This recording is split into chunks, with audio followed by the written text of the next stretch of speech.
Assalamualaikum warahmatullahi wabarakatuh. Perkenalkan, nama saya Yulham Raifanto. Saya akan mempresentasikan hasil tugas ujian akhir semester tentang problematika penghapusan izin lingkungan hidup. Perumusan masalah problematika penghapusan izin lingkungan Undang-Undang Cipta Kerja. Latar belakang masalah: rancangan Undang-Undang Cipta Kerja resmi disahkan dalam rapat paripurna DPR pada tanggal 5 Oktober 2020. Meskipun sudah disahkan, namun naskah rancangan Undang-Undang Cipta Kerja masih berkali-kali mendapatkan revisi, baik jumlah halaman maupun penghapusan beberapa pasal. Proses finalisasi telah diselesaikan pada Senin 12 Oktober 2020. Jumlah halamannya bertambah banyak daripada naskah yang beredar sebelumnya, dari 905 halaman menjadi 1035 halaman. Meski diwarnai protes dan penolakan dari berbagai lapisan masyarakat yang terus menyuarakan ketidaksetujuannya karena prosedur dan substansi yang bermasalah, tertanggal 2 November 2020, rancangan Undang-Undang Cipta Kerja sudah resmi diundangkan menjadi Undang-Undang Nomor 11 Tahun 2020 tentang Cipta Kerja atau Undang-Undang Cipta Kerja.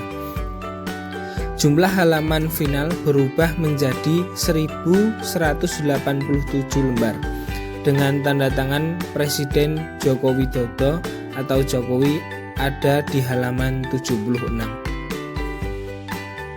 Perubahan pasal 24. Dalam perubahan tersebut membawa dampak yang harus diperhatikan antara lain.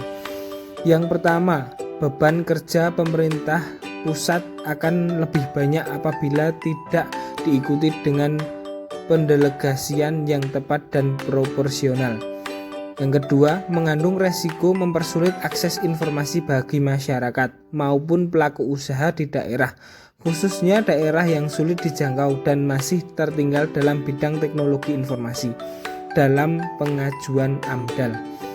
Yang ketiga, tidak ada unsur masyarakat lembaga uji kelayakan yang sebelumnya ada dalam komisi penilai AMDAL, menghilangkan ruang bagi masyarakat untuk turut berpartisipasi.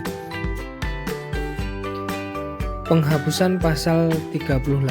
Penghapusan pasal ini berpotensi menghilangkan akses masyarakat terhadap keadilan, termasuk terhadap proses peradilan.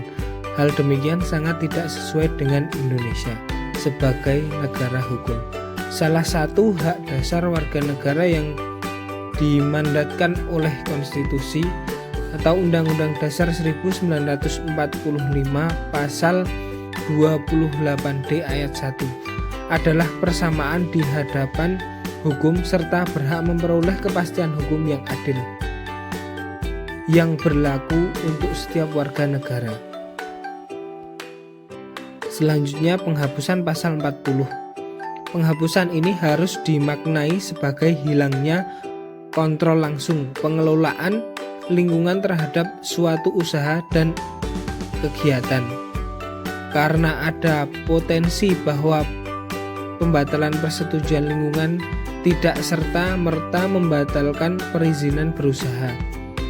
Persetujuan lingkungan dapat dinilai tidak urgent, lagi-lagi pelaku usaha, menyebabkan ancaman serius bagi lingkungan. Perubahan pasal 88. Penghilangan tanpa perlu pembuktian unsur kesalahan, merancukan pemaknaan konsep script liability pada pasal ini. Asas tanggung jawab mutlak untuk script liability adalah ketika seseorang menjalankan kegiatan yang dapat dikategorikan sebagai ultra hazardous atau teramat sangat berbahaya, maka ia diwajibkan memikul segala kerugian yang ditimbulkan walaupun ia telah bertindak sangat hati-hati untuk mencegah bahaya. Kesimpulan, penghapusan izin lingkungan hidup berpeluang menimbulkan permasalahan hukum. Permasalahan hukum yang timbul antara lain adalah peningkatan beban kerja pemerintah pusat karena pelimpahan tugas uji kelayakan lingkungan, hilangnya kontrol langsung pengelolaan lingkungan terhadap suatu usaha atau kegiatan, kerancuan terhadap konsep street liability.